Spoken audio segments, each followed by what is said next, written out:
আপু আমার তো এই যে কালো জাম অনেক পছন্দ, এই মিষ্টি আমি অনেক পছন্দ করি, আমাকে একটা কালো জাম দেন তো। ভাই কি বলেন, এটা কালো জাম না, এটা হচ্ছে cake tiramisu, chocolate cake tiramisu. এটা কেক তিরামিসু? জি। আর এটা তো মিষ্টি, আপনি ভুলভাল বলতেছেন। না এই যে ভাইয়া, এটা চকলেট, এটা ফুলি চকলেট, ভিতরেও অনেক চকলেটই হবে, খুবই মজার একটা। এটা কত করে? এটা 150 করে, সাথে হচ্ছে চকলেট সস দেওয়া হবে। আচ্ছা আমাকে একটা দেন তো, আমি তো এটা কখনো খাইনি, আমি তো ভাবছি কালো জাম মিষ্টি, আমি মিষ্টি নিতে আসছি। এটা হচ্ছে চকলেট কেক তিরামিসু। আচ্ছা আমাকে একটা দেন তো। আচ্ছা, কি লাগবে আপনার? ভালো কেক ছিল, ট্রাই করতে পারেন। অনেক ভালো হবে।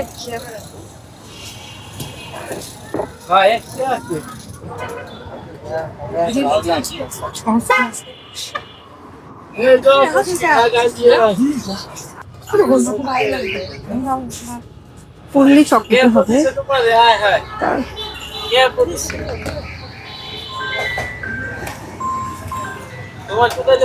আপু এটাতে তো এই যে উপরে কালো জাম মিষ্টি তো আমি দেখতেই পাচ্ছি। না ভাইয়া, এটা হচ্ছে চকলেট, এটা ফুললি হচ্ছে চকলেটই। এটা কি আপনার নিজের বানানো? জি, এটা আমার নিজের বানানো। ফুললি একটা সস যাবে, চকলেট সস। ও সর্বনাশ, এখন তো এটার কালার দেখতে অনেক সুন্দর হয়ে গেল। এই হাতে নেন। চকলেটই হবে এবং অনেক মজার একটা।